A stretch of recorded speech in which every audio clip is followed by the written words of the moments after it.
శ్రీ గురుచరిత్ర అధ్యాయం 11 శ్రీ గణేశాయ నమః శ్రీ సరస్వత్యై నమః శ్రీ గురుభ్యో నమః. ప్రస్తావన: ఈ 11వ 12వ అధ్యాయాలలో శ్రీ దత్తాత్రేయ స్వామి యొక్క రెండవ కలియుగ అవతారమైన శ్రీ నృసింహ సరస్వతీ స్వామి వారి వృత్తాంతము చెప్పబడుతుంది. ఇందులో గమనించవలసిన ముఖ్యమైన అంశాలివి. శ్రీపాదస్వామి కానీ శ్రీ నృసింహ సరస్వతి స్వామి కానీ తాము భగవదవతారాలమని లోకానికి చాటుకోలేదు. శ్రీరాముడు కూడా ఆత్మానా మానుష్యం మన్యే, నేను మానవుడననే తలుస్తున్నాను అన్నాడు.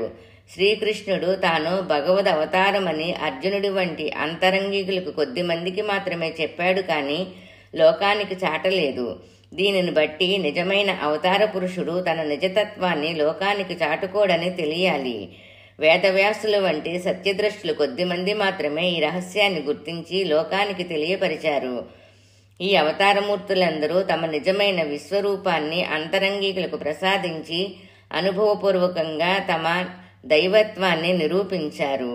అలా కాని పౌండరిక వాసుదేవుని వంటి కీర్తికాములు మాత్రమే తాము అవతార పురుషులమని లోకాన్ని నమ్మింపజూచారు.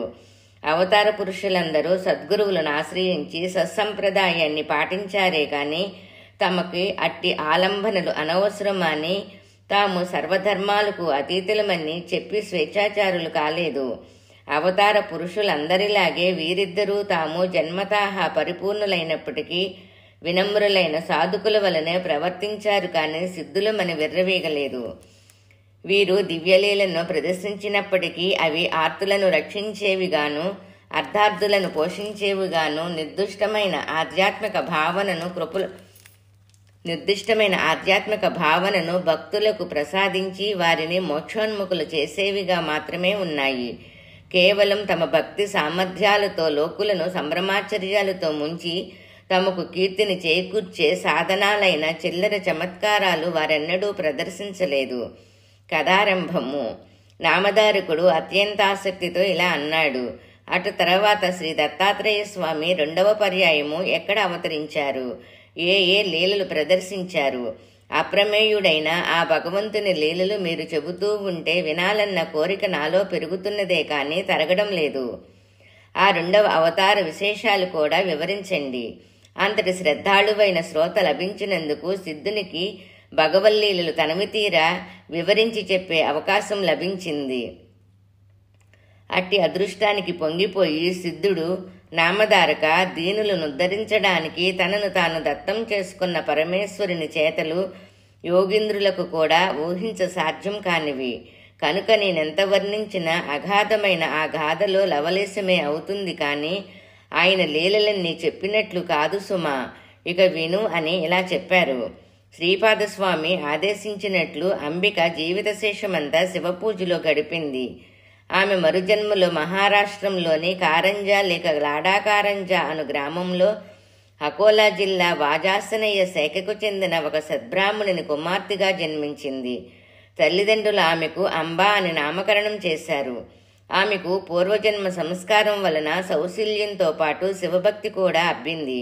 ఆమెకు యుక్త వయస్సు రాగానే మాధవశర్మ అనే బ్రాహ్మణోత్తమునికిచ్చి వివాహం చేశారు. అతడు మంచి శివభక్తుడు. ఆ ప్రాంతంలోని స్మార్తులకు శివవ్రతం చేసుకునే అలవాటుండేది కనుక వారిని శివవ్రతులు అంటారు. పూర్వజన్మ సంస్కారానికి తోడు ఈ జన్మలో భర్త యొక్క సత్సంగత్యం వలన ఆమె ప్రతిదినము సంధ్యా సమయముల శివపూజ, భర్తతో కలిసి శని ప్రదోష పూజ, శని త్రయోదశి నాడు విశేషమైన పూజ చేస్తుండేది. విశేషించి అంబ తన భర్తను సూర్యుణ్ణి ఛాయాదేవి వలె విడనాడక సర్వోపచారాలు చేస్తుండేది. ఇలా 16 సంవత్సరాలు గడిచాక అంబ గర్భవతి అయింది. మాధవశర్మ సకాలంలో పుంసవానాది కార్యక్రమం నిర్వర్తించాడు.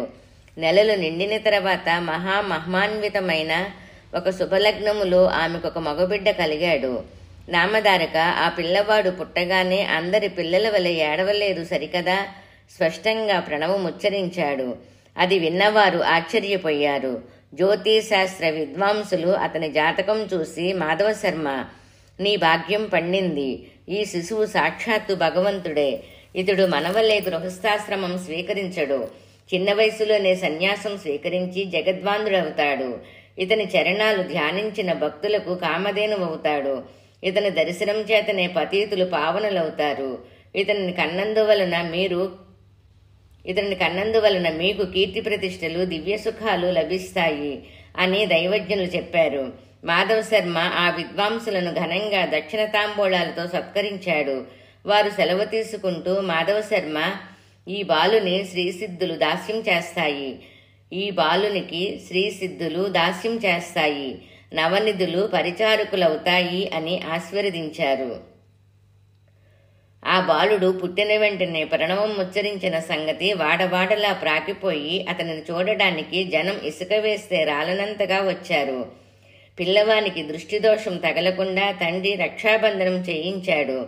తల్లి అతనికి ఉప్పు, మిరియాలు, ఎండిమిరపకాయలు, వేపాకులతో దృష్టి తీసేది. తర్వాత ఒక సుముహూర్తములో ఆ పిల్లవానికి శాలాగ్రామ దేవ అని పేరు పెట్టారు. కానీ ఇంట్లో అందరూ అతనిని నరహరి అని పిలుచుకునేవారు.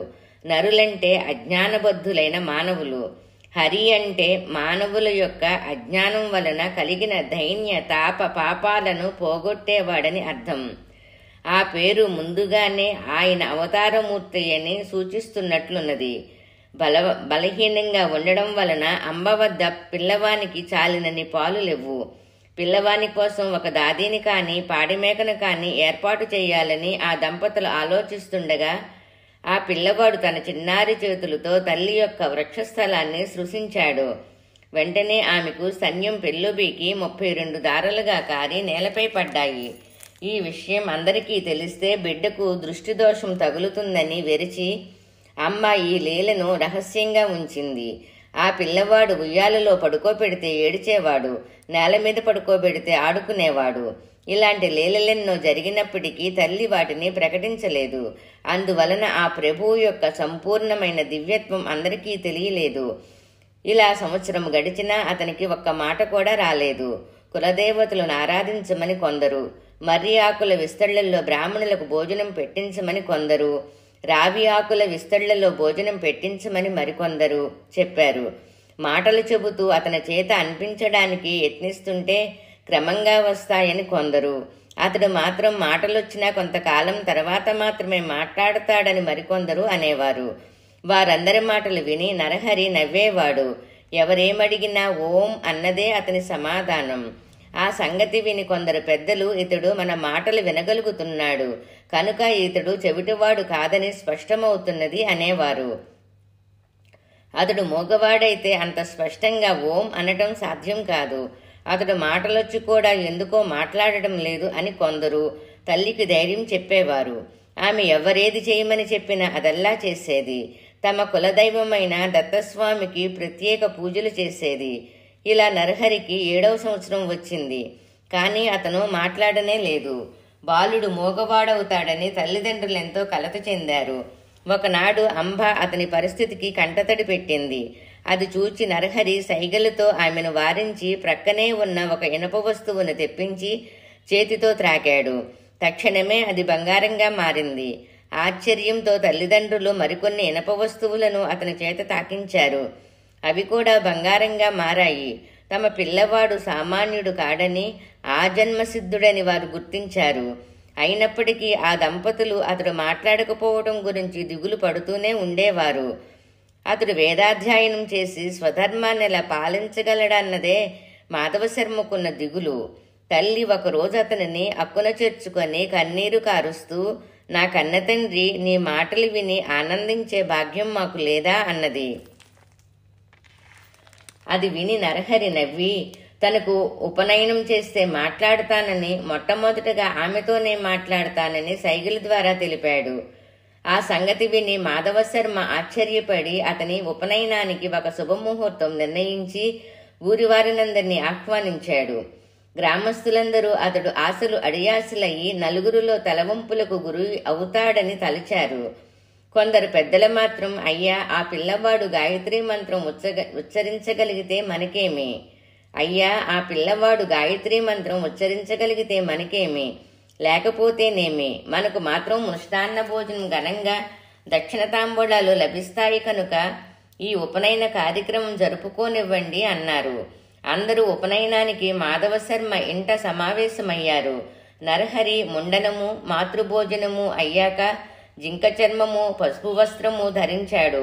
చెవిలో గాయత్రి మంత్రం ఉపదేశించినప్పుడు నరహరి ఆ మంత్రరాజాన్ని మనసులోనే జపించి దీక్ష తీసుకున్నాడు. తర్వాత అతడు తల్లికి నమస్కరించి ఆమెను భవతి భిక్షాం దేహి అని భిక్ష కోరి మొట్టమొదట ఆమెతోనే మాట్లాడతానని తల్లికి తానిచ్చిన మాట నిలబెట్టుకున్నాడు. తల్లి మొదట భిక్ష ఇచ్చి ఋగ్వేదం పఠించు, ఆచారం పాటించు అనగానే నరహరి అగ్నిమిలే పురోహితం అని ప్రారంభించి ఋగ్వేదంలోని మొదటి మంత్రం చెప్పాడు. అమ్మ రెండవసారి భిక్ష ఇచ్చి యజుర్వేదం పఠించు, ఆచారం పాటించు అనగానే నరహరి ఈశేత్వ అని ప్రారంభించి యజుర్వేదంలోని మొదటి మంత్రం పఠించాడు. తల్లి మూడవసారి భిక్ష ఇచ్చి సామవేదం పఠించు, ఆచారం పాటించు అనగానే నరహరి అగ్ని ఆయిహి అని ప్రారంభించి సామవేదంలోని మొదటి మంత్రం గానం చేశాడు. అది వినగానే తల్లిదండ్రుల ఆనందానికి సభలోని వారి ఆశ్చర్యానికి అవధులు లేవు. జీవితంలో మొదటిసారిగా మాట్లాడటం, ప్రణవోచ్చరణ తర్వాత వేదపఠనతో కానీ చేయకూడదని నరహరి కొంతకాలము మాట్లాడలేదని అందరూ అనుకున్నారు. 3 భిక్షలు అయ్యాక ఆయన నాలుగో వేదం కూడా చదివాడు. 3 భిక్షలు అయ్యాక ఆయన 4వ వేదం కూడా చదివాడు. ఆయన భగవద అవతారమని తెలుసుకొని అతడి బ్రాహ్మణులంతా నమస్కరించారు. సర్వశాస్త్రాలకు జన్మస్థానమైన ఆ ప్రభువుకు ఇది ఒక లెక్కలోనిది కాదు. సర్వశాస్త్రాలకు జన్మస్థానమైన ఆ ప్రభువుకు ఇది ఒక లెక్కలోనిది కాదు. క్రతువు పూర్తిగా వచ్చింది. మాధవ శర్మ దంపతులు అమితోత్సాహంతో ఉన్నారు. వామనుని వలె భాషిస్తున్న ఆ నూతన బ్రహ్మచారి నరహరిని తల్లి ఆస్వాదించి, నాయనా, ఇక నుంచి నీవు భిక్షతోనే జీవించాలి సుమా అన్నది. వెంటనే అతడు తల్లికి నమస్కరించి, అమ్మా, నీ ఆజ్ఞ మేరకు నేను భిక్షువునవుతాను. నేను సన్యాసాశ్రమం స్వీకరించడానికి అనుమతించండి అని తండ్రి వైపు కూడా తిరిగాడు. ఆ మాటలకు ఆ తల్లి నివ్వెరపోయి దుఃఖిస్తూ, నాయనా, ఒక్కగానొక్క మగబిడ్డవు. మేము 16 సంవత్సరాలు ఎంతగానో ఎదురుచూచి ఎన్నో వ్రతాలు ఆచరించాక పుట్టావు. తర్వాత 7 సంవత్సరాలు నువ్వు మాట్లాడనే లేదు. ఇంతకాలానికి పరమేశ్వరుని కృప వలన నేను చేస్తున్న పూజలు వ్రతాలు ఫలించి ఈరోజే మొదటిసారిగా నీ మాటలు వినగలిగాను. అందుకు నేను సంతోషిస్తుండగా నీవిలా అంటావేమి? అప్పుడే నీవు ఇల్లు విడిచిపోతే మా గతేమిటి? నీవు గృహస్థువయ్యి బిడ్డలు కలిగాక సన్యసించవచ్చు కదా అని బ్రతిమాలింది. అప్పుడు నరహరి తల్లిని కౌగిలించుకొని ఓదార్చి, అమ్మా, నా మాట విను. వివేకంతో ఆలోచించి ఈ వ్యర్థమైన దుఃఖాన్ని తొలగించుకో. నేను ధర్మరక్షణ కోసం అవతరించాను. నీకింకా 4 బిడ్డలు కలిగి ప్రేమతో మీ సేవ చేస్తారు. వెనకటి జన్మలో నీవు నిష్ఠతో శంకరుణ్ణి పూజించటం వల్లనే నేను నీ గర్భాన జన్మించాను అని చెప్పి ఆమె శిరస్సుపై తన చేతి నుంచి ఆశీర్వదించాడు. వెంటనే ఆమెకు తన పూర్వజన్మ స్మృతి కలిగింది. అతడు శ్రీపాదవల్లభుడుగా దర్శనమిచ్చాడు. వెంటనే ఆమె ఆనందంతో పరవశించి అతని పాదాలపై పడి ఇలా అన్నది, స్వామి, పూర్వజన్మలో కుపుత్రవతినైనా నేను ఆత్మాహుతికి పాల్పడినప్పుడు రక్షించిన శ్రీపాదుడువు నీవే. బ్రహ్మాండాలన్నీ నీలోనే ఉన్నాయి. అట్టి నీవు నా గర్భాన పుట్టినందువలన నా భర్తృవంశము పితృవంశము కూడా పావనమయ్యాయి.